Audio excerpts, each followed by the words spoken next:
क्या मोदी के नेतृत्व में एक मजबूत सरकार पाकिस्तान के लिए काल बन गई है और इसलिए अब पाकिस्तान कांग्रेस की भारत में वापसी चाहता है? क्या इसलिए पाकिस्तान राहुल गांधी को पीएम बनता देखना चाहता है? नमस्कार, मैं हूं आपके साथ अंजनी कुमार सिंह और आप देख रहे हैं देश का सबसे पसंदीदा डिबेट शो सबका हिसाब होगा। प्रधानमंत्री नरेंद्र मोदी ने आज कांग्रेस और पाकिस्तान के रिश्तों पर प्रहार किया। पूर्व पाक के मंत्री फवाद चौधरी ने राहुल गांधी के भाषण की तारीफ की, ट्वीट किया और लिखा राहुल ऑन फायर, जिसके बाद प्रधानमंत्री मोदी ने पलटवार करते हुए कहा कि पाकिस्तान चाहता है कि राहुल गांधी पीएम बने ताकि पाकिस्तान के आतंकी मंसूबे कामयाब हो सके। और एक दूसरा पहलू यह भी है कि क्या जानबूझकर पाकिस्तान की एंट्री हिंदुस्तान के चुनावी रण में करवाई गई है ताकि विपक्ष को बदनाम किया जा सके। जम्मू कश्मीर को अशांत करना पाकिस्तान का प्राइम एजेंडा है, लेकिन नए भारत में पाकिस्तान की दाल नहीं गल रही है। एक जमाना था जब पाकिस्तान आसानी से घुसपैठ कराता था, हिंदुस्तान के अलग अलग शहरों में आतंकी वारदातों को अंजाम दिलाता था, लेकिन पिछले 10 सालों में कहीं भी ऐसी आतंकी घटनाएं नहीं हुई और जिससे यह पाकिस्तान तिलमिलाया हुआ है। पाक परस्त आतंकी संगठनों की भी चल नहीं पा रही है, यहां तक कि पाकिस्तान में कोई अज्ञात शख्स उनकी हत्या कर दे रहा है। ऐसे में सवाल ये कि क्या वाकई पाकिस्तान कांग्रेस की वापसी चाहता है? इन तमाम सवालों के जवाब तलाशेंगे। कई खास मेहमान हमारे साथ जुड़ेंगे, लेकिन उसके पहले जो हमारी रवायत है, हम सबका हिसाब होगा में जो 3 सवाल है वो आपके सामने रखते हैं। आज के 3 सवाल जिसके इर्द गिर्द पूरी डिबेट होगी वो रखते हैं। पहला सवाल, क्या चुनाव में पाकिस्तान की एंट्री सियासी चाल है? मोदी की हैट्रिक से आहट से पाकिस्तान में घबराहट हो गई है?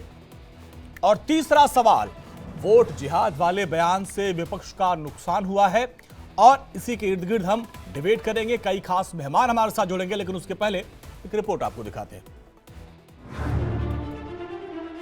यहां कांग्रेस मर रही है और वहां पाकिस्तान रो रहा है। कांग्रेस के लिए अब पाकिस्तानी नेता दुआ कर रहे हैं। शहजादे को प्रधानमंत्री बनाने के लिए पाकिस्तान उतावला है। चुनाव हिंदुस्तान में चल रहे हैं, लेकिन नजरें पाकिस्तान की टेढ़ी हैं। कायर पाकिस्तान ने फायर भेजा तो पीएम मोदी ने कांग्रेस पर हमले तेज कर दिए। मजा ये है कि यहां कांग्रेस मर रही है और वहां पाकिस्तान रो रहा है।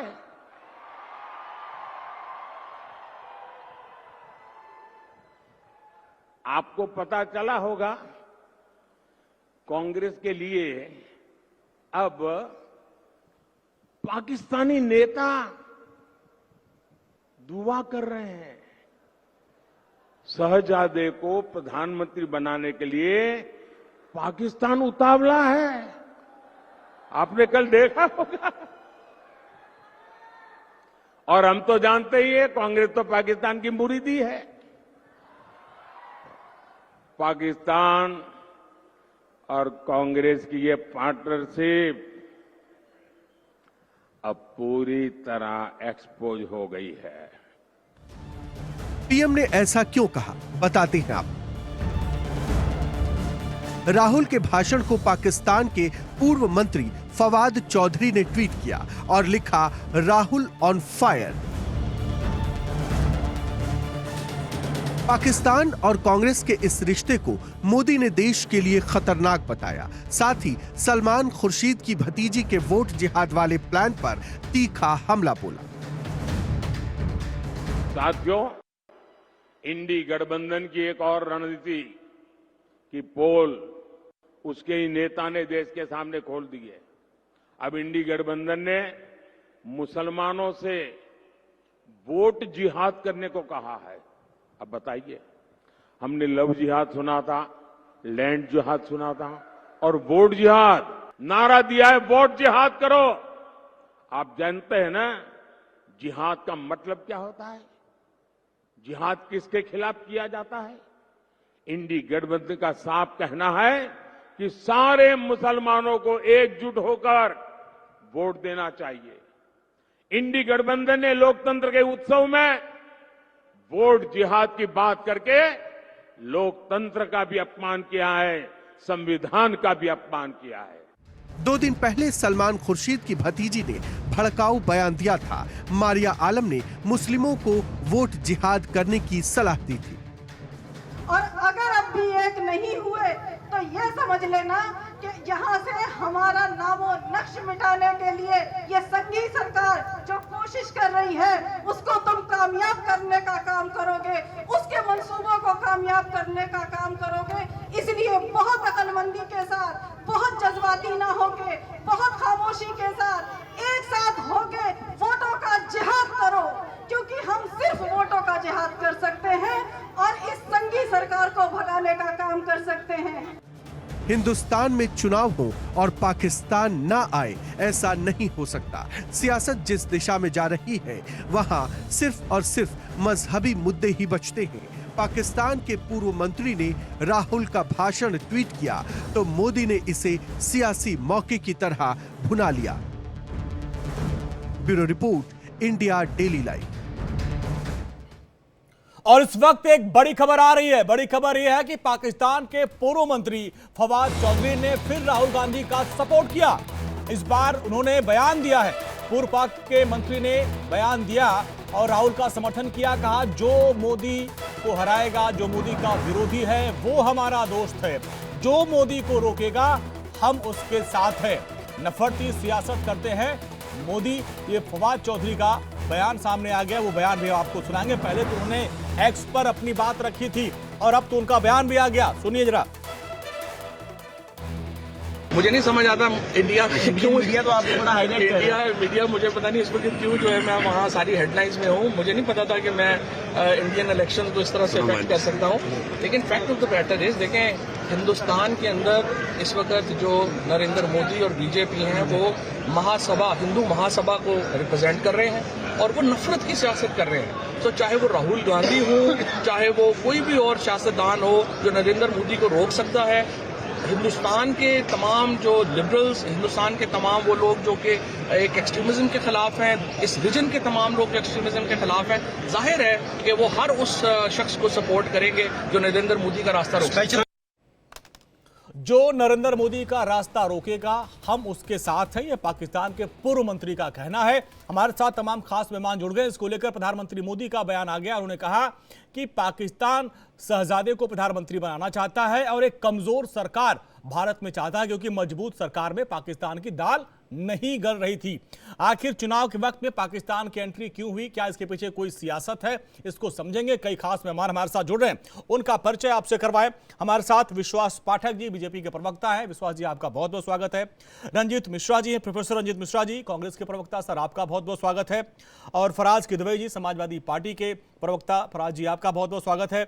और सैयद जवाद जी, ये राजनीतिक समीक्षक है। जवाद जी, आपका भी बहुत बहुत स्वागत है। और सबसे पहले विश्वास पाठक जी आपके पास आएंगे। फवाद चौधरी ये कह रहे हैं कि भाई कोई भी जो मोदी को रोकेगा हम उसका साथ देंगे। तो ऐसे में प्रधानमंत्री कह रहे हैं कि भाई शहजादे को पीएम बनाना चाहता है पाकिस्तान।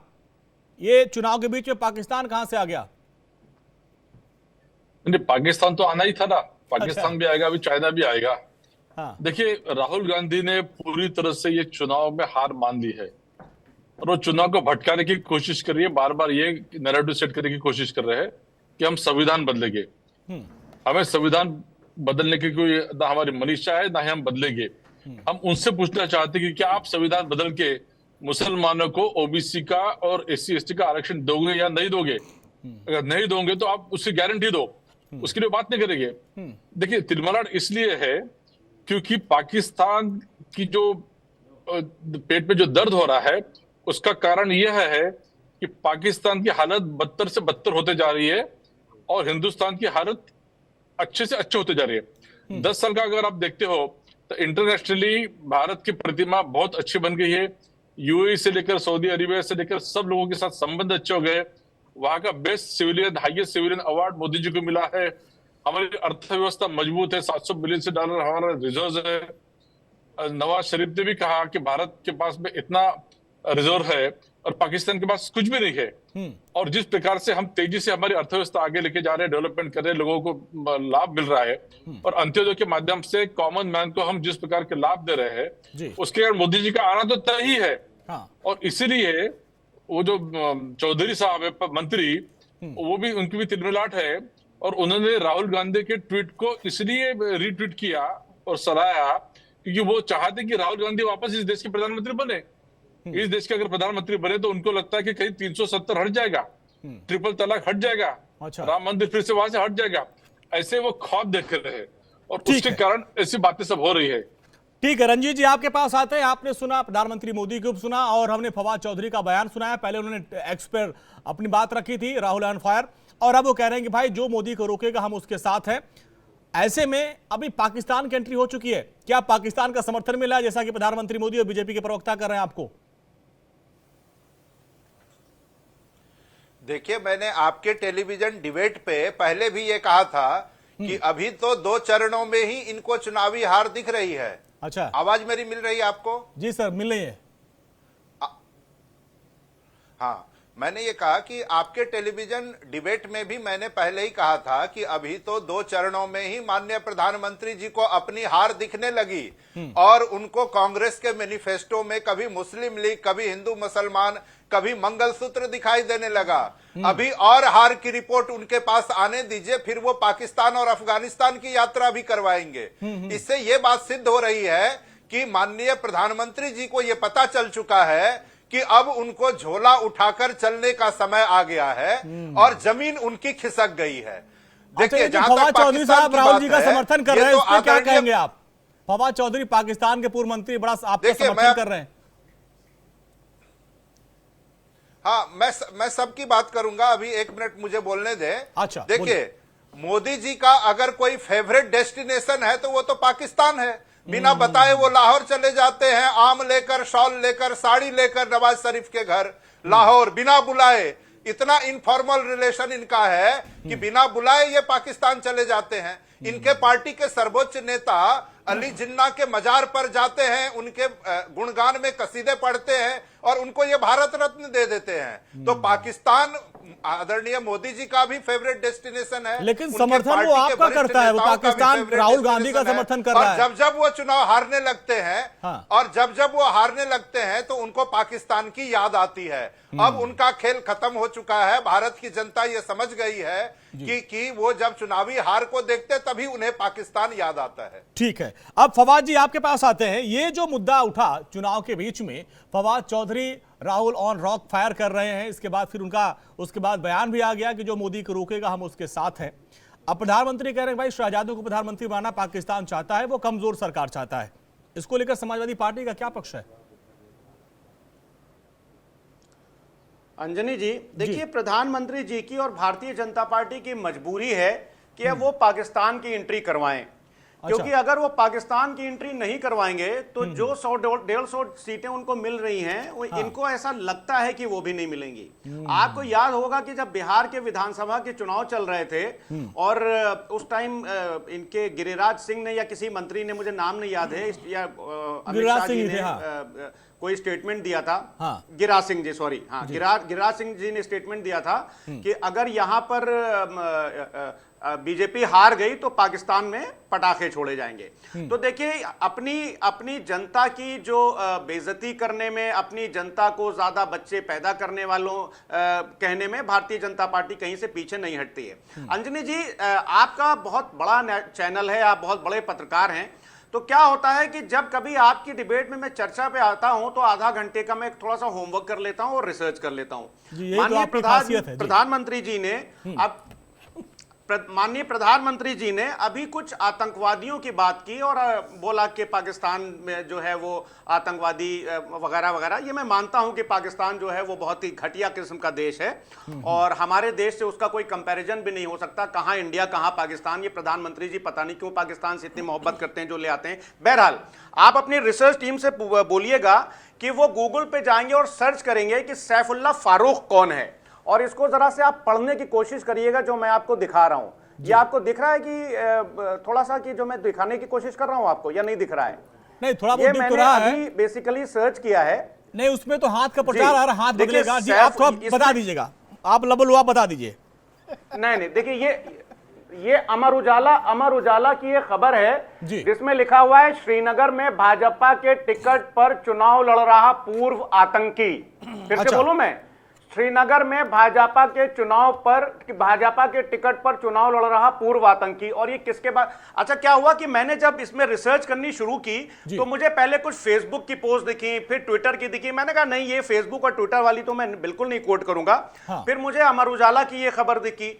ये सैफुल्ला फारूक जो है, ये भारतीय जनता पार्टी के टिकट पर ये वहां के निकाय का चुनाव लड़ा था और ये घोषित आतंकवादी था।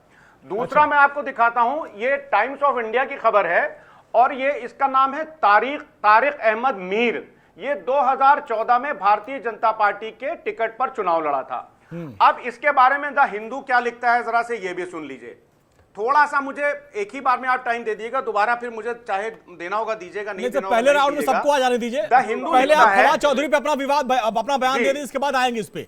आप अच्छा रिसर्च करते सर, तो आप फवाद चौधरी पे भी दिखाते रहिए। नहीं, वो होता रहेगा सर। सर दिखाते फवाद, रहिए। एक मिनट सर, फवाद चौधरी पे अपनी बात रख लीजिए। जरूर दिखाइएगा मनमोहन सिंह की। आएंगे जी जी, बोलिए सर जी, बोलिए फराज भाई, बोलिए सर। ये मैं बहुत गंभीर चीज दिखा रहा था। जी जी, बहुत सही कर रहे हैं आप। तारिक अहमद थोड़ा सा मीर, जल्दी अब बाकी मेहमानों के पास चला द जाए। सस्पेक्ट, हिंदू क्या लिखता है? जी, हिंदू क्या लिखता है? हाँ। The suspect Tariq Ahmad Mir 36 was arrested by the NIA in case registered in January after a Jammu and Kashmir police officer Devendra Singh was caught traveling in a car with Hizbul Mujahideen militant. Mir is in 6 days custody of the NIA.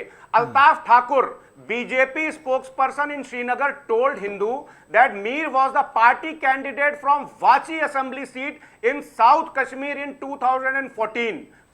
अब ये 2000, ये हिंदू लिख रहा है साहब, मैं कुछ नहीं कह रहा हूं। और अल्ताफ ठाकुर जो भारतीय जनता पार्टी के जो स्पोक्स पर्सन है, उनका स्टेटमेंट के बारे में बताया गया है। तो ये भारतीय जनता पार्टी का चाल चरित्र और चेहरा किस मुंह से बोलते हैं ठीक है। पाकिस्तान और आतंकवादी? लेकिन फवाद अरे चौधरी जो भारतीय राहुल जनता गांधी का पार्टी में समर्थन कर रहे हैं, आपको क्या लगता है भाई? आप कहते हैं कि भाई सारा कुछ बीजेपी करती है, लेकिन समर्थन राहुल गांधी और इंडिया गठबंधन का वो कर रहे हैं कि जो मैं उस पे भी आ रहा हूं, मैं उस पे भी आ रहा हूं। जल्दी करिए, फिर मैं आता हूं फवाद भाई, मैं आ रहा जवाद हूं भाई सर, के पास। मैं उस पे भी आ रहा हूं, जल्दी बिल्कुल आइए आ सर। रहा हूं अंजनी जी, मैं बिल्कुल आ रहा हूं जी। भारतीय जनता पार्टी से पोषित लोग और भारतीय जनता पार्टी के नेता बिल्कुल सीना चौड़ा चौड़ा करके उछलने लगते हैं 2.5 फीट, जब पाकिस्तानी मीडिया दिखाती है कि मोदी की वहां पर तारीफ हो रही है। तो मोदी की तारीफ पाकिस्तानी मीडिया में क्यों होती है? क्या प्राइम मिनिस्टर साहब पाकिस्तान से मिले हुए हैं? अभी हमारे कांग्रेस के प्रवक्ता ने बताया, क्यों कहते हैं आप नवाज शरीफ जी को जाकर के शॉल देने, उनके साथ खाना खाने, उनके और ठीक है, ये आपका पॉइंट है। आ रहे सौरभ भाई आपके पास रहा, ठीक है सर, आपने अपना पक्ष रखा, ठीक है हमारी धरती पर। और भी सर मेहमान है, पहले राउंड में आपके पास चलते हैं। जवाद भाई आपके पास आते हैं। चुनाव में पाकिस्तान की एंट्री हो चुकी है। फवाद चौधरी कह रहे हैं भाई राहुल ऑन फायर, और अब उनका बयान भी आ गया कि जो मोदी को रोकेगा हम उसके साथ हैं। इस पर फवाद आपकी क्या टिप्पणी? जवाद भाई, सॉरी। बहुत बहुत शुक्रिया अंजलि। हाँ, बहुत बहुत शुक्रिया अंजलि। अंजलि देखिए, अभी 3-4 दिन पहले मैं आपके यहाँ डिबेट पे था, मैंने कहा बहुत वक्त हो गया, अभी तो पाकिस्तान की भी एंट्री होना है, अभी तो मुगलों की एंट्री होना, बाबर की होना, कबर फाड़ करके बाबर आएंगे, फिर कबर से बाहर निकाला जाएगा, जिना उठो जिंदा हो जाओ, उनकी भी एंट्री होगी, मुगल सारे जिंदा हो जाओ, उनकी भी एंट्री होगी। मैं सोच ही रहा था कि कब एंट्री होगी, लेकिन भारतीय जनता पार्टी के लोगों ने एंट्री जो है खुद माननीय प्रधानमंत्री जी ने करवा दी। मुझे उम्मीद नहीं थी कि माननीय प्रधानमंत्री जी इसकी जो है वो करेंगे। मुझे लगता था छोटे स्तर के कोई जो नेता होते हैं, वो गिरिराज सिंह और तमाम जैसे लोग, वो उनको काम दे रखा पाकिस्तान पे, लेकिन अब स्वयं माननीय प्रधानमंत्री जी देते हैं, तो स्टेटमेंट देख करके बहुत दया आती माननीय प्रधानमंत्री जी को। कि माननीय प्रधानमंत्री जी अपने 10 साल के मुद्दों पे चुनाव लड़ ही नहीं रहे, तो इसलिए देख करके आ रही है कि चुनाव के अंदर एक पड़ोसी मुल्क जो हमारा दुश्मन है, वो अगर विपक्ष के नेता की तारीफ कर राहुल ऑन फायर, तो इस पे कोई रिएक्ट नहीं करेगा? अरे सुन तो लीजिए, अभी तो मैंने शुरुआत करी है, अभी से कहां आप जो है भाग रहे हैं? अरे सर, अभी आप गोल घुमाएंगे, हम आपको खींच के लाएंगे मुद्दे पे। अरे हम भारतीय जनता पार्टी के प्रवक्ता थोड़ी ना जो भाग जाए, हम तो लेके आ रहे हैं। फवाद चौधरी क्या है वहां पर? उनकी पार्टी में क्या वैल्यू है? इमरान खान माननीय प्रधानमंत्री जी की तायद कर चुके हैं 2019 में। भूल गए आप चुनाव से पहले अगर देश के अंदर, भारत के अंदर प्रधानमंत्री जी वापस आते हैं तो हमारे लिए बड़ा सही रहेगा। ये किसने तारीफ करी थी? अब आ जाइए, छोड़िए, अब मैं आपको लिस्ट गिनाना चालू करता हूं।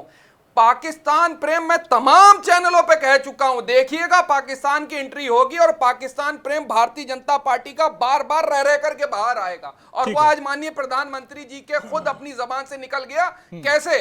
इस देश के अंदर पहली बार होता है अंजनी भाई कि हमारे देश पे आतंकवादी हमला होता है, पठानकोट होता है, और पहली बार यही भारतीय जनता पार्टी की सरकार जो है आईएसआई को बुलाती है कि देखो हमारे यहां क्या हो गया।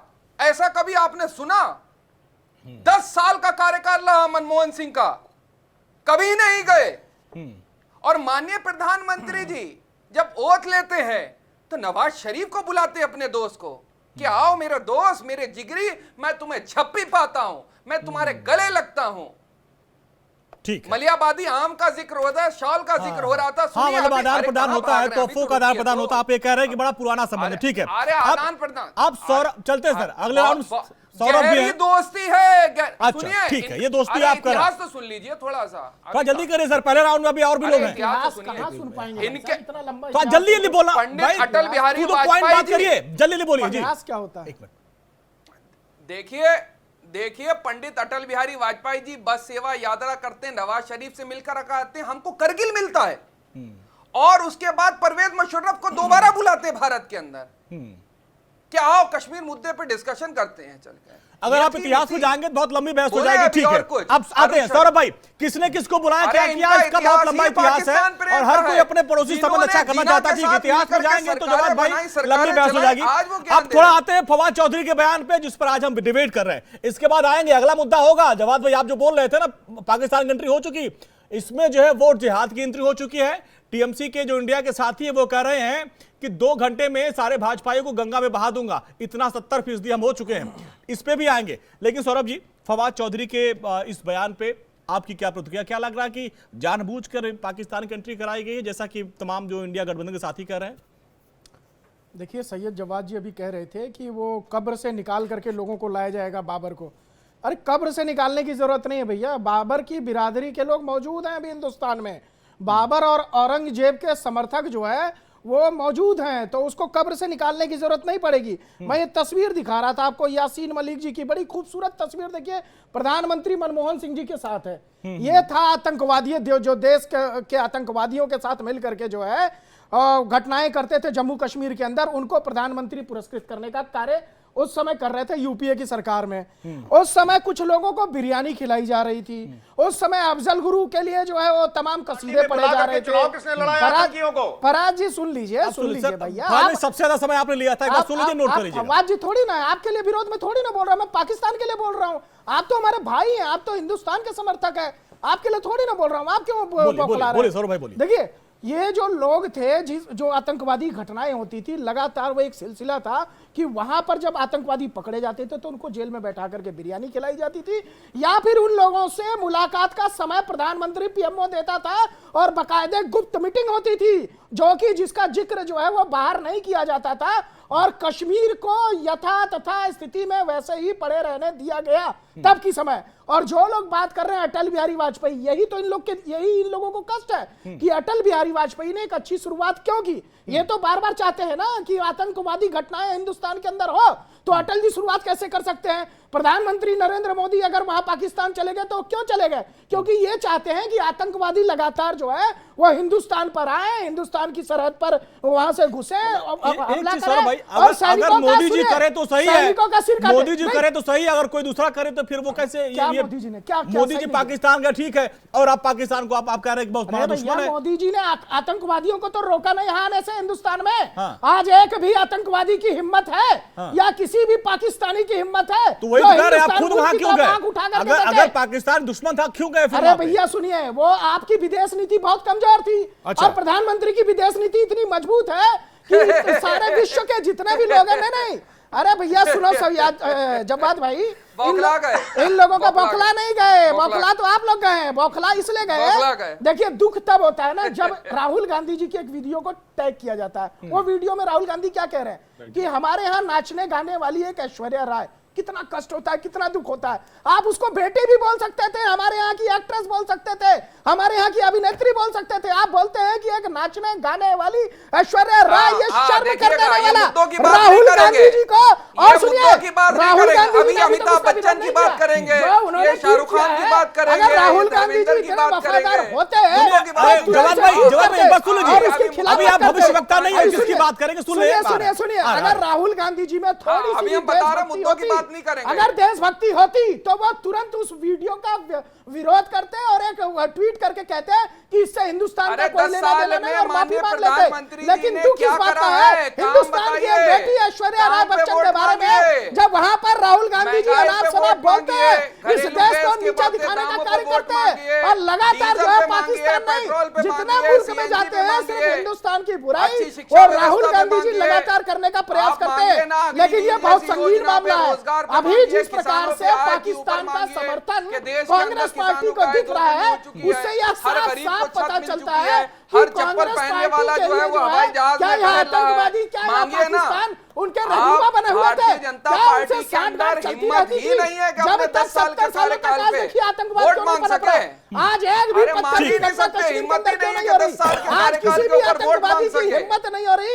मतलब आप ये कह रहे हैं कि जो पाकिस्तान आतंकी को कोशिश करता था वो हो नहीं पा रहा है, इसलिए वो चाह रहे हैं कि राहुल गांधी सरकार आए। ठीक है, और राहुल गांधी अभी तक विरोध नहीं किया है, ठीक है। विश्वास जी आपके पास आते हैं। देखिए ये कोई, अच्छा एक चीज मैं समझना चाहूंगा, ये कोई पहली बार नहीं है। इसके पहले नवाज शरीफ के साथ देखो गले कौन मिल रहा, फोटो दिखा रहा हूं, फोटो दिखा रहा हूं नवाज शरीफ के साथ, देखो वो तो प्रधानमंत्री थे वहां के। वो तो प्रधानमंत्री थे। अरे वो कौन छोड़ करके आए हैं कतार में? प्रधानमंत्री कौन छोड़ करके आए मुद्दे पे आते हैं। आप लोग फिर ऐसे जाते रहेंगे, कौन गया क्या गया, ठीक है अब मुद्दे पे आते हैं। अब मुद्दे पे सौरभ जी और जवाद जी, बाकी 4 मेहमान हैं, आप लोग समीक्षक हैं। सौरभ जी एक मिनट, आप लोग थोड़ा कूल हो जाइए। जवाब दे, पानी पीजिए। अरे जवाब दे, थोड़ा पानी उन्हें पी लीजिए। जवाब जी एक मिनट, सौरभ और जवाब, आप लोग पानी पीजिए। आप लोग सियासी पार्टियों के नुमाइंदे नहीं हो। अगर आप लोग समीक्षक हो, देखिए आप लोग समीक्षक हो। अरे जवाब जी एक मिनट प्लीज, डिबेट को नहीं होगा। जवाब जी आप समीक्षक हो, इसको याद रखिए। नीचे लिखा है समीक्षक, तो इससे पार्टियों से बात करेंगे। अरे सौरभ जी राहुल गांधी जी की सौरभ जी ठीक है, बीजेपी के पास चलते हैं, बीजेपी के पास चलते हैं। अरे सौरभ जी एक मिनट, अरे सौरभ जी छोड़िए उन लोगों को, वो किस पार्टी के हैं? अरे जवाब जी एक मिनट, आप लोग पार्टियों के नुमाइंदे नहीं, हमारे पास 3 पार्टी के नुमाइंदे हैं, उनसे बात करेंगे। जवाब अभी आप बीच में नहीं बोलिएगा, एक तरफा। अरे जवाद जी आप समीक्षक हैं, आप समीक्षक हैं। मणिपुर के ऊपर जनसभा करके दिखा दे। छोड़िए उनको। अंजलि भाई एक सेकंड। अरे जवाद जी के ऑडियो नीचे करिए, बीजेपी के पास चलिए। एक मिनट, बीजेपी और कांग्रेस के पास चलिए। हम मुद्दे पे बात करते हैं। जवाद मुद्दे पे बात करें, यहाँ देखिए कुतर्क नहीं करना, मुद्दों पे बात करें, गंभीर मतलब चर्चा हो रही है। ये पहली बार नहीं है जब पाकिस्तान की एंट्री हुई है। 2019 चुनाव के पहले मुझे याद है मणिशंकर अय्यर ने एक इंटरव्यू दिया था, उसमें भी यही बात हुई थी। कहा था कि अगर भारत और पाकिस्तान में बायलैटरल वार्ता होनी चाहिए तो मोदी को हटाना है। एक बार फिर से आ गया। तो क्या विश्वास जी और रंजीत जी, पहले विश्वास जी आप बोलिए, बिना पाकिस्तान को लाए क्या भारत में चुनाव नहीं हो सकता? बिल्कुल हो सकता है, लेकिन ला कौन रहा है? राहुल गांधी ला रहे हैं, पाकिस्तान के पूर्व मंत्री। मुद्दा तो आप उठा रहे हैं, मुद्दे तो आपके प्रधानमंत्री उठा रहे हैं। मैं आपको बता, सुनिए अभी मुझे बोलने दीजिए। देखिए 2014 से माननीय मोदी जी के जो कदम पड़े, देखिए जब वो शपथ विधि लेने जा रहे थे ओथ सेरेमनी में, उन्होंने दोस्ती का हाथ बढ़ा के सबको बुलाया, नवाज शरीफ को भी बुलाया। उसके बाद में नवाज शरीफ के वहां वो शाल लेकर अगर गए, तो उसके बाद में उन्होंने बालाकोट में जाके अंदर जाके उनको मारा भी है। अगर उन्होंने जिनपिंग को साबरमती में बुला के झूले पे बिठाया है, तो उसके बाद में डोकला में उनको पानी भी पिलाया है। इसलिए डिप्लोमेसी इसको कहते हैं। विषय ऐसा है कि जिस प्रकार के भारत के कद बढ़ रहा है और जिस प्रकार से हम आर्थिक उन्नति कर रहे हैं, लोगों में अवाम और शांति आ रही है, और पाकिस्तान को देखा नहीं जा रहा है। एक तरह से पाकिस्तान का सर्वाइवल का सवाल खड़ा हो गया है, और इसलिए वो चाहते हैं कि हिंदुस्तान कमजोर रहे। आप लोग इस मुद्दे को इतना हाइप क्यों दे रहे हैं? भाई फवाद चौधरी खुद सत्ता के बाहर है, खुद इनके नेता जेल में है, तो आप ऐसे नेताओं के बयान को क्यों इतना कोट कर रहे हैं, क्यों इतना तवज्जो दे रहे हैं? हमें कांग्रेस के इस मनीष शाह को हमको एक्सपोज करना हमारी जिम्मेदारी है। कांग्रेस और पाकिस्तान की मिलीभगत है, वो कुछ कहते हैं फिर रीट्वीट करते हैं। इसलिए हम तो मुद्दे पे लड़ रहे हैं, डेवलपमेंट ऑफ पॉलिटिक्स पे लड़ रहे हैं। फवाद चौधरी को छोड़ दीजिए, फवाद चौधरी की पाकिस्तान में नहीं चलती है तो इंडिया में क्या चलेगी? वो क्या राहुल गांधी का समर्थन करेंगे? एक घंटे के भाषण में 2 मिनट की उसका जिक्र है, उसके बाद में 58 मिनट मोदी जी ने 10 साल में हमने जो उपलब्धियां की उसके बारे में कह रहे हैं हम। हमें चिंता बिल्कुल नहीं है, क्योंकि 10 साल का हमारा रिपोर्ट कार्ड है, परफॉर्मेंस कार्ड है, जनता हमारे साथ में। अभी 4 महीने पहले ही जब चुनाव हुए थे छत्तीसगढ़, राजस्थान और मध्य प्रदेश में, कहा थी कांग्रेस? क्यों जनता ने भारतीय जनता पार्टी को चुन के दिया? वो इसलिए चुन के दिया कि मोदी जी के नेतृत्व में देश प्रगति कर रहा है। रंजीत जी आपके पास आएंगे। 19 के चुनाव से पहले मणिशंकर जी जब इंटरव्यू दिए थे तब भी बात आई थी दिल्ली में आपके साथ क्या हुआ था? अगर मोदी जी अगर मोदी को रोकना है, अगर बायोमेट्रिक वार्ता होनी है तो मोदी को रोकना पड़ेगा। तो ये हर चुनाव से पहले ऐसा क्यों होता है रंजीत सर? क्यों मुद्दे पे, चाहे बीजेपी हो या कांग्रेस, मुद्दे पे क्यों नहीं लड़ते? मुद्दे बहुत हैं, क्यों पाकिस्तान को लाया जाता है हर साल? अंजनी जी, ऐसा है कि अभी ये आतंकवादी की बात कर रहे थे, पूरे देश के सामने ये स्पष्ट रहा कि आतंकवादियों को जहाज में भरकर कंधार किसने पहुंचाया था? भारतीय जनता पार्टी के विदेश मंत्री थे उस समय जसवंत सिंह जी। वो पूरे हवाई जहाज में लोगों को लेके और आतंकवादियों को लेके कंधार गए थे और कंधार में छोड़ा था। तो ये आतंकवाद पे बात करें, इसका इनको नैतिक अधिकार नहीं है। दूसरी बात आप ये देखिए कि अभी ये शी जिनपिंग की बात कर रहे थे, एक तरफ वो लाल आंख दिखाता है, दूसरी तरफ मोदी जी उसके साथ झूला झूलते हैं। अभी मैंने मणिशंकर अय्यर की बात की थी कि मणिशंकर अय्यर ने जब दुनिया न्यूज को इंटरव्यू दिया था 17 में, तब भी यही कहा था कि अगर आप चाहते हैं भारत पाकिस्तान के बीच वार्ता हो तो मोदी को हटाना होगा, क्योंकि मोदी जो है रहेगा तो नहीं करने देंगे। तो आप लोग ऐसा मदद मांगने क्यों पहुंच जाते हैं? नहीं अंजनी जी, अभी के मुद्दे पर बात हूं। मैं आपको ये कह रहा हूं, अभी आप पूछ रहे थे भाजपा के प्रवक्ता से कि भाई इस तरह के मुद्दे क्यों उठाते हैं। मैं बताता हूं क्यों उठाते हैं। एक बात समझ लीजिए, अब अभी पिछले एक सप्ताह से आपने देखा होगा कि एनडीए के एक सांसद हैं प्रज्वल रेवन्ना, जिनके 3000 सेक्स के वीडियोज बाहर आ चुके हैं, और वो मुद्दा ऐसा गले की फांस बन चुकी है भारतीय जनता पार्टी के लिए कि माननीय प्रधानमंत्री जी को भी ना उगलते बन रहा है ना निगलते। उनको तो देश से भगा दिया यहां से, और अब उसमें 200 से अधिक महिलाओं के साथ जिस तरह से नृशंस अत्याचार हुआ, बलात्कार हुआ, वो पूरी देश के जनता के समक्ष है। अब उससे मुंह छुपाने के लिए, क्योंकि देखिए 15 दिन पहले सरकार तो आप 15 दिन पहले माननीय प्रधानमंत्री, अरे बीच में मत बोलो भाई, बोलिए अंजनी जी बोलिए। 15 दिन पहले माननीय, हाँ बोलिए सर। 15 दिन पहले माननीय प्रधानमंत्री जी उस प्रज्वल रेवन्ना के कंधे पर हाथ रखते हैं और कहते हैं कि इनको दिया हुआ वोट मोदी को दिया हुआ वोट माना जाएगा। भाई ऐसे लोगों को संरक्षण क्यों देते हैं प्रधानमंत्री जी? अब देखिए यहाँ पे यही तो सवाल जवाब न देना पड़े। रणजीत जी सवाल यही है कि ये जो कांड है, बताते हैं पुराना है, मोदी जी के कंधे पे हाथ रखने के बाद ये वीडियो क्यों आया और क्यों आपने सीआईडी जांच करवाई? ये सवाल उठता है भाई, पहले क्यों नहीं आपने इसको एक्सपोज किया? ऑन चुनाव के बीच में आपने किया, इसका मतलब आपकी नीयत में भी यही खोट है। नहीं अंजनी जी, दिसंबर 2023 में भारतीय जनता पार्टी के एक बड़े नेता ने लिखा था पत्र इन लोगों को, भाजपा के नेताओं को, और ये कहा था कि इसने बहुत अधिक अत्याचार किया है, इसके साथ किसी तरह का गठबंधन नहीं होना चाहिए। इन्होंने गठबंधन भी किया और उसे उम्मीदवार भी बनाया। अब देश की जनता सवाल पूछ रही है, पॉइंट है आपका, ठीक है सर। तो ये है कि एन केन प्रकारेण सरकार बनाना है। अंजनी जी, हाँ सर, थोड़ा सा और आगे बढ़ते हैं। आपने अच्छा मुद्दा उठाया कि जेडीएस ने गठबंधन किया और जेडीएस का एक बड़ा नेता जो है उम्मीदवार वो फंसा हुआ है। ये आपने कहा कि ये एनडीए की मजबूरी है। अब थोड़ा सा इंडिया के पास भी आते हैं। आपके दो साथी समाजवादी पार्टी के फराज भाई जवाब देंगे कि उन्होंने एक नया जिहाद दिया, वोट जिहाद, और टीएमसी के एक विधायक हैं हुमायूं भाई, वो कह रहे हैं कि भाई 2 घंटे में सारे भाजपाइयों को गंगा नदी में बहा देंगे। तो ये मुद्दा कौन उठा रहा है? मुद्दे हर कोई उठा रहे हैं, आपके भी साथी लोग हैं। तो इन मुद्दों पे आपके पास तो भाई महंगाई, बेरोजगारी, इतने मुद्दे हैं, तो क्यों फिर गंगा में आप बहाएंगे? क्यों वोट जिहाद करेंगे? एक बार जवाब दीजिए रंजीत जी, इसके बाद मैं चलता हूं किदवई भाई के पास। रंजीत जी छोटा जवाब, इसके बाद किदवई जी। हाँ अंजनी जी, बिल्कुल आपकी बातों से मैं सहमत हूं। अभी देश का बेरोजगार परेशान है, हाँ। इस मोदी सरकार ने पिछले 10 वर्ष में जो 20 नहीं, करोड़ रोजगार आपने देने का मीठा मीठा वादा गप किया कर लिया। था, मैंने ये कहा कि वोट जिहाद की बात क्यों आ रही है?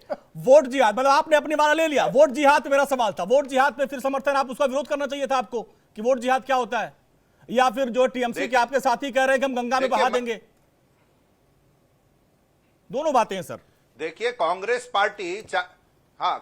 पार्टी चाहे तो माननीय प्रधानमंत्री जी जिस तरह की भाषा का इस्तेमाल कर रहे हैं, न तो उसको इंडोर्स करती है, न इंडिया गठबंधन के ऐसे लोग कोई भी जो मर्यादा तोड़ते हैं उनका इंडोर्समेंट करती है। और वहां पे आपके तो नेता सलमान खुर्शीद साहब मौजूद थे। हर व्यक्ति को सलमान खुर्शीद साहब मौजूद थे, उन्हीं की भतीजी हैं, वोट जिहाद की बात कर रही थी।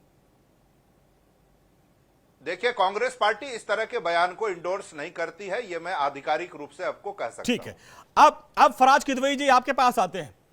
चुनाव के वक्त में नई नई थ्योरी आती है, आपकी तरफ से एक नई थ्योरी आई वोट जिहाद की।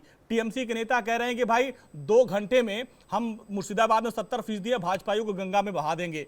आखिर ऐसे मुद्दे आप आएंगे तो ये तो बीजेपी के पिच है, अब बीजेपी के पिच पे आप बैटिंग करेंगे तो छक्का लगेगा। ऐसे मुद्दे आएंगे, आप लोग और आपके एनडीए के लोग साथ कर रहे हैं। अंजनी जी देखिए, टीएमसी के जी अंजनी जी, टीएमसी के जिन नेता का आप जिक्र कर रहे हैं, अगर मैंने बयान ये सुना नहीं है लेकिन आप कह रहे हैं तो उन्होंने दिया होगा, और मैं इस बयान की घोर निंदा करता हूं जी। लेकिन क्या एक देश के प्रधानमंत्री जब ये कहते हैं कि हिंदू भाइयों की संपत्ति लेकर के उन लोगों को दे दिया जाएगा जो ज्यादा बच्चे पैदा करते हैं, तो इस बयान की निंदा कौन करेगा? क्या मॉडल ऑफ क्या आचार संहिता के अंतर्गत यह मामला आता है कि नहीं आता है? इस पर चुनाव आयोग को संज्ञान लेना चाहिए कि नहीं लेना चाहिए, पहली हाँ, बात। दूसरी बात यह है कि अभी पाकिस्तान की बहुत बात हो रही थी, एक मुझे ढूंढते करते करते सर, आप बहुत स्मार्ट प्रवक्ता सर, वोट जिहाद पे आपने कुछ नहीं बोला, आपने टीएमसी को पकड़ लिया, मोदी को पकड़ लिया, लेकिन वोट जिहाद से आप भाग गए। तो वोट जिहाद बोले, वोट जिहाद की इजाद क्यों हुआ? अंजनी जी मैं आ रहा हूं उस पे, आप बेफिक्र रहिए, मैं उस पे भी आऊंगा। अरे तो सब लेकिन पूरा घुमाने के बाद उस पे आएंगे। लालकृष्ण आडवाणी, मैं 1 मिनट लालकृष्ण आडवाणी जी का, भारत रत्न आदरणीय लालकृष्ण आडवाणी जी का भी एक बयान आपको सुना दूं। ये भी एक खबर है जो कि इकोनॉमिक टाइम्स में छपी थी। या मैं अपनी तरफ से कुछ नहीं कहता हूं, सारे सबूत आपको देते हुए चलता हूं ताकि सौरभ दुबे ये ना बोलें कि फराज किदवाई साहब जो हैं वो अपनी तरफ से कुछ कह रहे हैं। ये अंग्रेजी में बयान है, लेकिन इस बयान का मतलब यह है कि लालकृष्ण आडवाणी जी जब पाकिस्तान गए थे और उन्होंने जिन्ना के साथ अपने एक्सपीरियंस शेयर किए थे, लेकिन उसके 6 साल बाद जब एमजे अकबर की एक बुक रिलीज होती है तब भी वो अपने बयान पर कायम थे। अरे साहब, जिन्ना की तारीफ आप करें, पठानकोट पे पाकिस्तान की जो इन्वेस्टिगेशन एजेंसी है वो आप लाएं, नवाज शरीफ के लिए आम आप लेकर के जाएं, उनकी माता जी के लिए शॉल आप लेकर के जाएं, और साहब पाकिस्तान का आरोप आप हमारे ऊपर लगाते हैं। मतलब कैसी ये शर्म की बात है। दूसरी बात, एक बात और बहुत जरूरी है, अरविंद केजरीवाल जी की एक बात बहुत सही है कि जो बड़े पद पे राजनेता होते हैं उनका पढ़ा लिखा होना बहुत जरूरी होता है। अभी प्रधानमंत्री जी ने पढ़े लिखे तो आपके नेता भी हैं, वोट जिहाद का समर्थन कर रहे हैं, इसको मैं नहीं मानता। पढ़े लिखे तो आपके नेता सबसे ज्यादा पढ़े लिखे हैं, वोट जिहाद का समर्थन कर रहे हैं, फिर इसको हम क्या माने? सबसे ज्यादा पढ़े लिखे आपके नेता हैं, वो वोट जिहाद का समर्थन कर रहे हैं। अंजनी जी, प्रधानमंत्री जी अगर कुछ कहते हैं तो उसकी धमक पूरे विश्व में जाती है। हाँ। मैं खाली एक बात बोलना चाहता हूं, भारतीय जनता पार्टी, आपने वोट जिहाद पे कुछ नहीं बोला सर, 1 मिनट समय ले लिया आपने, 1 मिनट समय लिया। वोट जिहाद को लाने की इस चुनाव में क्या जरूरत थी? तो तुष्टीकरण आप भी कर रहे हैं, और आपके नेता सबसे पढ़े लिखे हैं, विदेश से पढ़ के आए हैं, कम से कम उनको तो समर्थन नहीं करना, खंडन करना चाहिए था, वो भी नहीं कर रहे हैं। तो पढ़े लिखे हो चाहे जैसे भी हो, दोनों नेता तो एक जैसे ही हैं, सब अपनी सहूलियत के हिसाब से राजनीति करते हैं। मैं ये जानना चाहता हूं कि प्रधानमंत्री जी को ज्यादा बच्चे पैदा करने वाले, घुसपैठिए, ये सब लाने की क्या जरूरत है? आप लोग अपने वोट बैंक हिसाब से आप वोट जिहाद पे नहीं बोलेंगे, उनका वोट बैंक है बच्चे बताया करने वालों पे, तो आप लोगों का ठीक है, आप लोगों को अपनी अपनी सियासत हम समझ गए। जवाद भाई आपके पास आएंगे, देखिए सियासी पार्टियां हैं, सबका अपना अपना वोट बैंक है, और उससे आप वो लोग करेंगे, वो ज्यादा बच्चे पैदा करने वालों को घेरेंगे, अब वो वोट जिहाद का समर्थन करेंगे। लेकिन हम अब देखिए जवाद भाई, पाकिस्तान की एंट्री आपने कहा था वो तो हो ही गई, लेकिन अब इसमें वोट जिहाद की भी एंट्री हो गई, और साथ साथ हुमायूं साहब कहते हैं कि 2 घंटा छोड़ दो, भाजपाइयों को गंगा में बहा दूंगा। हम 70% हो गए हैं, तो भाई वहां भी तो तुष्टीकरण हो रहा है। ऐसी राजनीति क्यों हो रही है चुनाव में? अंजनी भाई देखिए, मैं परसों फिर आपके डिबेट में था, आप शायद नहीं थे। हमने इसके ऊपर चर्चा भी करी और जो मैंने जवाब था वो दिया और आज फिर दे रहा। इस पे चुनाव आयोग ने संज्ञान लिया है और एफआईआर भी दर्ज हुई है और चुनाव आयोग को कार्रवाई करना चाहिए निष्पक्ष होकर के, अगर उसको लगता है किसी शब्द से एक आपत्ति है। लेकिन आज मैं एक बहुत गंभीर बात आपके चैनल पर उठाना चाह रहा हूँ और वो गंभीर बात यह है, जब आदरणीय प्रधानमंत्री जी नवाज शरीफ की नवासी की शादी में गए थे तो वहां किस किस से मिले, पूरी वीडियो पिक्चर क्यों नहीं रिलीज हुई, फोटोग्राफ्स क्यों नहीं रिलीज करे गए कि किस किस से वहां पे मुलाकात हुई, कि इमरान खान से मुलाकात हुई या और भी पॉलिटिकल लोगों से मुलाकात हुई। आज तक भारतीय जनता पार्टी ने और खुद लोगों ने पिक्चर नहीं रिलीज करी, पूरी वीडियो रिलीज नहीं करी। किस किस से मुलाकात हुई थी वहां पर? अब हिमायू कबीर के बयान पे बताइए आपके चैनल के माध्यम से। नहीं, अभी आपने पिछले सेगमेंट पे बात उठाई। सौरभ जी रुकिए, नहीं जानकारी दोनों के पास है। हमारे जो दर्शक है सर बहुत स्मार्ट है। सौरभ भाई, दर्शक हमारे बहुत स्मार्ट, अपनी बारे में और देखिए जवाब भाई, हुमायूं कबीर कह रहे हैं कि 2 घंटे में सभी भाजपाइयों गंगा में बहा देंगे। ये एक मिनट सर, वो टीएमसी के विधायक है सर, वो विधायक है, वो ऐसी बात मुर्शिदाबाद में बोल रहे हैं। इस पर जवाब का क्या कहना है, या फिर आप पाकिस्तान चले जाएंगे? आपकी समीक्षा क्या कहती है इस पर, क्यों ऐसा बोल रहे हैं वो? मेरी ये राय कहती है कि अगर कोई भी विवादित बयान देता है और चुनाव आयोग को लगता है तो चुनाव आयोग को संज्ञान लेना चाहिए। तो इसके पीछे क्या है? वो भी तो वही कर रहे हैं ना, मुस्लिम तुष्टीकरण कर रहे हैं ना, वही मुस्लिम तुष्टीकरण वो भी कर रहे हैं ना। 70% हम हैं, 30% हिंदू हैं, ये कहां से बात आ गई? हर कोई कर रहा है, कोई समर्थन नहीं कर, कोई समर्थन नहीं करता। और ऐसे जो लोग बोलते हैं चुनाव आयोग को संज्ञान लेना चाहिए, राहुल गांधी जी मैं बिल्कुल खुला कर रहा हूं। और माननीय प्रधानमंत्री जी और भारतीय जनता पार्टी के जो नेता हैं उनका भी संज्ञान लेना चाहिए कि वो खुलेआम झूठ फैला रहे हैं, झूठ बोल रहे हैं। ये कौन तय करेगा कौन झूठ बोल रहा है? जवाब तय करेंगे, झूठ कौन बोल रहा है ये कौन तय करेगा? झूठ कौन बोला है तय जनता करेगी ना, अभी बटन दबाएगी वो जनता तय करेगी ना, जनता तय करेगी, बटन दबाएगी। जनता आपसे स्मार्ट है, जनता आपसे स्मार्ट है। झूठ कौन बोला वो जनता तय करेगी, जनता की अदालत बोला जाएगा। आपको मैं काउंटर कर ना, चुनाव आयोग कार्रवाई करेगा, कार्रवाई चुनाव आयोग करेगा, कर तो रहा है राहुल गांधी। चुनाव आयोग करेगा, जनता को देखिए झूठ के पैमाने क्या है, झूठ के पैमाने क्या है, झूठ के पैमाने क्या है? मंत्री जी बोल रहे हैं। जवाब भाई, झूठ का पैमाना क्या है? लोकतंत्र खत्म हो जाएगा, ये झूठ नहीं है। संविधान को बदल दिया जाएगा, झूठ नहीं है। ये तो भारतीय जनता पार्टी के सांसद ने बोला कि हमको 4 उन्होंने कहा कि लोकतंत्र खत्म हो जाएगा। जब प्रधानमंत्री बोल रहे हैं देखिए, जनता हमारी बहुत स्मार्ट है, जनता बहुत स्मार्ट है, वो जानती है। प्रधानमंत्री का बयान चाहिए। प्रधानमंत्री आज भी बोले हैं कि संविधान और आरक्षण से कोई छेड़छाड़ ना हुई, ना हुई, ना होगी। एक बार जवाब को बोले नहीं तो वो भी आपके बीच में, वो भी आपके बीच में बोलेंगे, दर्शक समझ नहीं पाएंगे। जी जल्दी बोलिए, हम सौरभ भाई के पास चलेंगे। जवाब आप लगातार डिबेट करवा लीजिएगा। अरे जवाब जी आप भी वही करते हैं। अरे सौरभ जी प्लीज उनको बोलने दीजिए, क्योंकि जब आप 2 समीक्षक सुनते हैं ना, बोलते हैं दर्शक हमारे सुनते हैं, और आप दोनों समीक्षक लिखा हुआ है तो समीक्षा उस हिसाब से करिएगा। जवाब जल्दी 10 मिनट बोलिए, इसके बाद मैं सौरभ के पास जाऊंगा। बोलिए, हिमायू और जो है जो सपा के प्रवक्ता हैं, जी बोलिए। देखिए, मैं फिर आपसे कह रहा हूं, मैं किसी भी विवादित बात का समर्थन या झूठ अफवाह मतलब इंडिया गठबंधन बोले तो उस पे आप खाली खंडन करके चुप हो जाएंगे? नहीं तो क्या करूं? आप बताइए क्या करूं?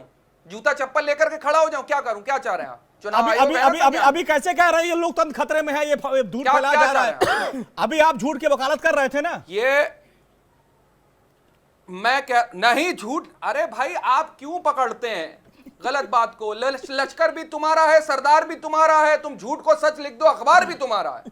यही चल रहा है देश में। हम आपसे कह रहे हैं जाकर के कि कार्रवाई होना चाहिए, लेकिन भारतीय जनता पार्टी के जो नेता ये बयानबाजी कर रहे हैं उनके ऊपर आज भी कार्रवाई माननीय प्रधानमंत्री जी की तरफ से क्या हुई है? देखिए, सब लोग अपने सहूलियत के हिसाब जो से कहते बयानबाजी हैं कर कि रहे देश हैं का और सबको आरक्षण अपने वोट खत्म बैंक कर की देंगे, फिक्र है। उसके ठीक है, ऊपर जवाब आज भाई क्या आपने अपनी कार्रवाई बारी हुई? और पास रखा। अब एक बार सौरभ भाई के पास आते हैं। सौरभ जी, देखिए, पाकिस्तान की एंट्री हुई, वोट जिहाद की एंट्री हो गई। अब टीएमसी के नेता कह रहे हैं, जो विधायक हैं, नेता नहीं विधायक है, कह रहे हैं कि भाई हम जो है 20 मिनट में भाजपाइयों को गंगा में बहा देंगे। तो ये भी तो तुष्टिकरण ही हो रहा है। आखिर मुद्दों पे क्यों नहीं? मुद्दे तो बहुत ही लोगों के पास है, मुद्दों पे सियासत क्यों नहीं हो रही है? नहीं, अभी आपने बोला ना समीक्षा। देखिए, समीक्षा तो देश प्रेम के लिए हो सकती है, हाँ। देश हित में हो सकती है, लेकिन जो लोग देश के विरोध में समीक्षा कर रहे हैं, जो देशद्रोहियों के साथ खड़े होकर के समीक्षा कर रहे हैं, उस पर तो आपत्ति होगी और उस पर बोलना पड़ेगा। अब एक बात बताइए, जब लग रहा है पाकिस्तान में कि उनको जो है राहुल गांधी जी को समर्थन करना है, तब उन्होंने ट्वीट किया। मैं 101% मानने के लिए तैयार हूं कि कांग्रेस पार्टी का कोई लेना देना नहीं है, लेकिन वो तब मानूंगा मैं जब उन्होंने कोई विरोध में ट्वीट किया हो। राहुल गांधी जी ने आपत्ति जताई हो पाकिस्तान के उस पे ट्वीट पे, उन्होंने कोई आपत्ति नहीं जताई। और वो सुनिए, फवाद चौधरी की कोई वहां औकात नहीं है क्या? कोई औकात नहीं है, तो वही पे समर्थन कर रहा है। क्यों ट्वीट करे कांग्रेस वाले? देखिए, प्रधानमंत्री मोदी उस पे कर रहे हैं। प्रधानमंत्री नरेंद्र मोदी जी की लोकप्रियता के आगे विश्व के अंदर तो फिर वो क्यों फवाद चौधरी को तवज्जो क्यों दे रहे हैं? क्यों तवज्जो दे रहे हैं प्रधानमंत्री? यही तो बात है ना, वो प्रधानमंत्री उसको तवज्जो क्यों दे रहे हैं? कि जो आप अपने लोगों को मुस्लिम, जो आपका मैनिफेस्टो है उसके अंदर जब मुस्लिम लोगों की बात करते हैं आप, 370 लाने की वापस कौन बात कर रहा है? एक सेकंड बोला, ये वोट जिहाद की बात कौन कर रहा है? ये कौन कह रहा है कि अतीक अहमद और जो है वो मुख्तार अंसारी जो है वो शहीद हुए हैं और हम वापस आएंगे तो बदला लेंगे? ये समाजवादी पार्टी के वहां पर जो कैंडिडेट है उन्होंने नहीं बोला। समाजवादी की कैंडिडेट ने ये नहीं बोला कि वहां पर वो अपने ही लोगों के खिलाफ जो है वो वोट जिहाद करो। तो ये किस तरह की बातें करके क्या माना जाए? सौरभ, आप समीक्षक हैं भाई, प्रधानमंत्री भी बोल रहे हैं और वो भी अपने वोट बैंक के हिसाब से बोल रहे हैं कि भाई चौधरी साहब समर्थन कर रहे हैं राहुल गांधी का, और आप कह रहे हैं कि समाजवादी पार्टी जो है मुख्तार का समर्थन मांग रही है। देखिए, हर कोई तो वही कर रहा है। देखिए, जो हिंदुस्तान भारत देश है, ये लगातार जो तरक्की कर रहा है, आज विश्व में जो आर्थिक रूप से 6वीं 5वीं स्थिति बन गया है। हाँ। और जिस प्रकार से जो है लगातार प्रधानमंत्री नरेंद्र मोदी गरीब, शोषित, पीड़ित, वंचित जो ओबीसी वर्ग है, सबका विकास इसको कर रहे हैं और सबको योजनाओं का लाभ मिल रहा है। उसी की तकलीफ हो रही है राहुल गांधी जी को, उसी की तकलीफ हो रही है समाजवादी पार्टी को, उसी की तकलीफ हो रही है टीएमसी को, उसी की तकलीफ आरजेडी। वो मुद्दे पे घेरेंगे आपको, वो महंगाई पे घेरेंगे आपको, वो महंगाई पे घेरेंगे आपको, वो बेरोजगारी पे घेरेंगे आपको। महंगाई में 14 पे घेरा था, क्या किया जनता ने? सबक सिखाया। 19 में घेरा था, बीजेपी क्या किया जनता ने? सबक सिखाया। 24 में इनके लोग निकल के इनको वोट डालने विश्वास जी से बाहर नहीं निकल रहे। ये देखिए, कोई कांग्रेस अगर विश्वास जी लोग तो वोट करना ही बंद कर दिया। ठीक है, माननीय प्रधानमंत्री जी हाथ में हाथ डाले हुए, विश्वास जी लेकर के 400 के आसपास आ मोदी गए। जी हाथ तो में हम हाथ क्यों डाले अखिलेश हुए, यादव को वोट करें? हम क्यों राहुल गांधी जी को वोट करें? हम क्यों लालू यादव जी को वोट करें? हम क्यों ममता बनर्जी जी को वोट करें? वो तो यही कह रहे हैं, वोट करने का कोई फायदा ही नहीं है। ठीक है। मतलब आप कह रहे हैं कि जनता करे वोट कोई फायदा नहीं। जनता बहुत सौरभ जी, जनता बहुत समझदार है, उसको महंगाई, बेरोजगारी, सर मुद्दे पे देखना होता है। विश्वास जी, आपके पास आएंगे। अगर आपको प्रधानमंत्री को इतना विश्वास है, आपने कहा कि उस भाषण में मात्र 1%। अरे सुनिए, ये देखिए, ये महंगाई, पाकिस्तान पे, अरे वो आपको लगता है महंगाई, जब खाने में खाना नहीं होगा तो क्या करेंगे लोग? कैसा कुछ लग रहा है? ठीक है, कहीं पर आतंकवादी घटनाएं हुई, रोज दंगे होते थे। एक दंगे का नाम बता दीजिए, एक जगह दिल्ली में रोज बम फूट रहे थे, यहाँ पर सरोजिनी मार्केट में, कहीं किसी की हिम्मत में बम फूटा है। जब हम सुरक्षित ही नहीं होंगे, हमारा देश सुरक्षित नहीं होगा, तो हम आप सुरक्षित रह के क्या करेंगे? जब युवा बेरोजगार रहेंगे, महंगाई कमर तोड़ देगी, महंगाई कमर तोड़ेगी। देश की सुरक्षा के बाद ही ठीक है, ये आपका सोच है। और ये देश सौरभ जी, एक मिनट, थोड़ा मैं बीजेपी के पास जा रहा हूँ। ठीक है, समीक्षक हैं। अरे तो समीक्षक एक तरफा नहीं होनी चाहिए। नहीं, देश की जनता के लिए बोल रहा हूं मैं तो। ठीक है, नहीं, जनता नहीं सोचती, हर जनता स्मार्ट है। विश्वास जी, आपके पास आते हैं। जब प्रधानमंत्री मोदी को इतना विश्वास था, आपने कहा कि उस भाषण में सिर्फ 2 मिनट फवाद चौधरी का जिक्र किया और बाकी उन्होंने 60 मिनट अपने मुद्दे गिनाए, लेकिन उन्हीं 2 मिनट को हाईलाइट किया जा रहा है और उन्हीं 2 मिनट का मुद्दा आपके तमाम पार्टी के नेता उठा रहे हैं। तो आप भी तो वही तुष्टिकरण की सियासत कर रहे हैं, बस कान को इधर से पकड़ रहा है, कोई उधर से पकड़ रहा है। देखिए, इलेक्शन की प्रोसेस तो 1-1.5 महीने की है। हाँ। लेकिन जिस प्रकार से गंभीर मुद्दे उठ रहे हैं, ये कांग्रेस को एक्सपोज करना भारत के हमारे जिसको सिक्योरिटी है, इंटरनेशनल सिक्योरिटी है, उसके लिए जरूरी है। इलेक्शन इस तरीके से उसको नजरअंदाज कर दे, ये बहुत सीरियस मामला है। देखिए 2014 में हमने 282 सीट बीजेपी ने स्वयं के बल पे जीती है। उसके बाद में हमने 2019 में 330 जीती है। उसके बाद में हम 400 के ऊपर जाने वाले हैं। तो हमको तो कोई जीतने के लिए हमें कोई शंका नहीं है उसमें। We are going to win. सवाल ऐसा है कि इसमें अगर ऐसे कोई मुद्दे आते हैं कि भारतीय जनता पार्टी कॉन्स्टिट्यूशन बदलेगी, तो हमको वो मुद्दों को भी डील करना ही पड़ेगा। केवल चुनाव से संबंधित नहीं है। शिकूफा छोड़ा, एक मिनट, आप ही के सांसद ने शिकूफा छोड़ा जिसको उन्होंने पकड़ा है। अरे प्रधानमंत्री क्या बोल रहे हैं उसको सुनिए। प्रधानमंत्री हमारे मुखिया है, वो जो कहते हो फाइनल है, और उसी के हिसाब से पार्टी चलती है, उसके हिसाब से देश चलता है। पॉइंट है, ठीक है। अब रंजीत जी आपके पास आएंगे सर। चुनाव में मुद्दे बहुत ज्यादा हैं, अब ऐसे में वो कह रहे भाई हमारा 400 सीट तो कंफर्म है, इसलिए हम कॉन्फिडेंस है, हम अपना चुनाव प्रचार कर रहे हैं। आपको दिक्कत है और आप इसलिए समर्थन लीजिए, पाकिस्तान के लिए चाहे जिसका लीजिए, लेकिन वो कॉन्फिडेंस है 400 उनका आ रहा है और उसके आधार पर वो काम कर रहे हैं। और मोदी की बात मेन मानी जाएगी, सांसद की बात नहीं मानी जाएगी जो संविधान बदलने की बात कर रहे थे। अंजनी जी, आपके माध्यम से मैं दर्शकों से भी ये कहना चाहूंगा कि भारतीय जनता पार्टी के पांव तले जमीन खिसक गई है, इसीलिए अब आपके मुद्दों की बात ये नहीं करेंगे। ये नहीं बताएंगे कि 23 से 28 वर्ष के युवाओं में 83% बेरोजगारी है, ये नहीं बताएंगे। ये नहीं बताएंगे कि 30 लाख केंद्रीय कर्मचारियों के पद इन्होंने क्यों खाली रखे, इस पर ये बात नहीं करेंगे। किसानों को एमएसपी की गारंटी क्यों नहीं दे रहे हैं, इस पर ये बात नहीं करेंगे। 700 से ज्यादा किसानों की शहादत क्यों हो गई, इस पे भाजपा चुप रहेगी। महिलाओं के साथ इन्होंने जो अत्याचार किया है और जिस तरह से 1 वर्ष से मणिपुर जल रहा है और माननीय प्रधानमंत्री जी को मणिपुर जाने की फुर्सत नहीं मिली, फोटो शूटिंग जगह जगह करवाएंगे, लेकिन मणिपुर नहीं जाएंगे। आपने उठाए, वो बात लेकिन घूम फिर के शिव राम वोट जिहाद पे फिर क्यों आ जाते हैं?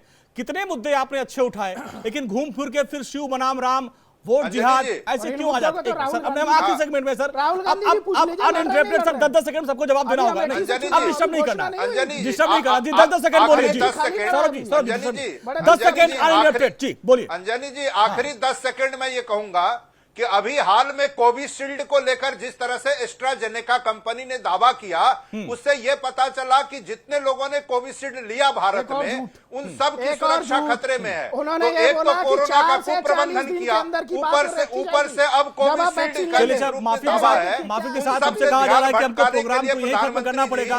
कभी आप पाकिस्तान में जाएंगे, राहुल गांधी चलिए ठीक है, आप सभी मेहमानों का बहुत शुक्रिया, बहुत शुक्रिया। समय इतना ही था आप सभी मेहमानों का बहुत बहुत शुक्रिया। फराज भाई आपका, विश्वास जी आपका, रंजीत जी आपका, जवाद भाई आपका, सौरभ जी आपका बहुत बहुत शुक्रिया। देखिए चुनाव है और चुनाव के वक्त में पाकिस्तान की एंट्री होती रहती है, ये भारत की सियासत है और हर सियासी पार्टियां अपने अपने वोट बैंक के हिसाब से एजेंडे और मुद्दे सेट करती हैं, लेकिन बटन आपको दबाना है। इसी के साथ सबका हिसाब में आज के लिए बस इतना ही।